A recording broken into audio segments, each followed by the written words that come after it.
Okay, this is day 17. This is kind of the warm up here. And people have seen this demand for jury trial and the DNC lawsuit that I filed. But today I obviously will be going and extending that to the Podesta group.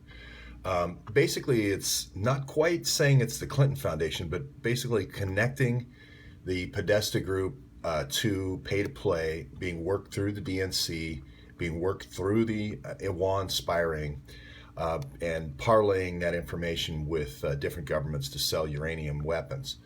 So if you look at the pieces of this, it just becomes sort of obvious. The new information we have is Podesta Group takes charge of Hillary for America. John Podesta, the chairman, takes charge of the DNC as early as August 26th, 2015. The Kim Fritz now, who used to be Jeb Bush's campaign manager, then becomes CEO of the Podesta Group, but has been CEO of the Podesta Group for some time. And then Kim Fritz is also the CEO of this group called ARMZ, which is ARMZ. They're not hiding anything here. This is arms. This is selling arms. Uranium holding group. They're holding uranium somewhere in, I'm going to say Pakistan, but we'll find out later. But she's now named in this lawsuit as well. So you put these pieces together. What the Clinton Foundation has done and DNC has done and Hillary for America, they chop things up into pieces so that you can't see all the pieces. Basically, all you have to do is put the pieces together and you have the whole conspiracy. Okay, so we'll look at this, and we're going to still obviously keep Debbie Wasserman Schultz.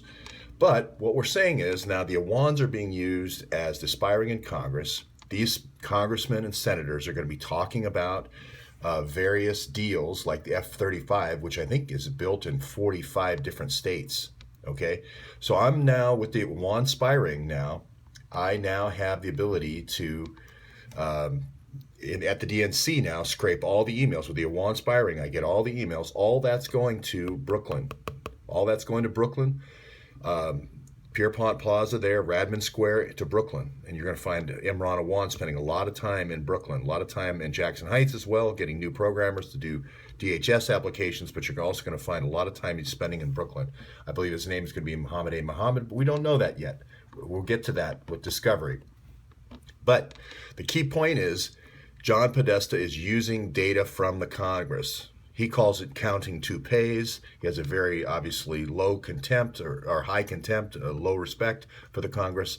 But he's using that information to parlay weapons programs. He's looking at foreign affairs information about what countries are looking at what weapons purchases. He's looking at also what states are looking at defense contracts. And he's parlaying that information for donations for Hillary for America. That's the obvious first step here. Now, that's the reason why he creates Uranium One with, with Kim Fritz here, is so that you can now take this uranium coming from Moscow, that this is where this company's based, and now you can parlay it all over the Middle East and North Africa.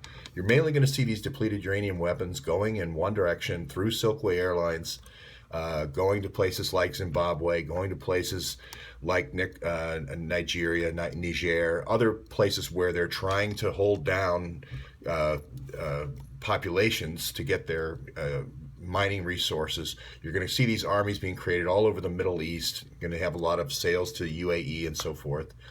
And this is the uranium that's supposed to be going, the containers that are supposed to be bringing back depleted uranium to the United States are not. They're bringing their shells and they're bringing in drugs, unfortunately. This is the part that Kim Fritz probably doesn't know about, but these uranium UF6 cylinders, just like the diplomatic containers before them, are going to be bringing in drugs. So it's arms going out, drugs going in, and these depleted uranium ammunition in the middle basically being made in Pakistan, in Punjab, Pakistan. So that's a system. There's really three pieces. One's the Russia end, the Pakistani middle point, which is you go left or you go right, you go to the Middle East or North Africa. If you're depleted uranium weapons, you go. If you're an empty container, you go back to the United States. It's just that simple. It's just that simple. So we're going to be filing this lawsuit a little bit later today, but I wanted to give everybody kind of a refresher. We're going to have some new folks. Now, we're also going to throw in into the mix here, and I don't know if my document was edited in the evening or not. While I got up early this morning to write it, but we're also going to be putting Fusion GPS in there. I don't see Fusion GPS. It seems like they somehow are not. Oh, there he is. There's Glenn Simpson. Well, we're not going to forget Glenn Simpson or his shell company's called Bean. I mean, it's almost like he's making fun of the shell game by calling his limited liability corporation Bean Corporation.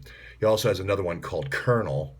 Sometimes you hide a kernel under a shell, for the shell game. But we're going to name him as well because this is just another spiring. This Juan spiring is for Congress. The Juan spiring, I believe, is also for CENTCOM. The Juan spiring is also for State Department with Hina Alvi. But for everyone else, all of Trump's cadres, all of other people that you want to attack, you use Fusion GPS. You spend $9 million, you bring in spies, ex-spies from the Soviet Union. You do that through MI6, through this Christopher Steele. The PP dossier is a very light cover for actually bringing in these spies. I say we have information and belief that they are living in Centerville, Maryland. You probably all remember when they went home, when Hillary no longer thought spying was a profitable activity in January. So that's the warm-up for this morning, and next one I'll be outside, and you can see where I'm going to be.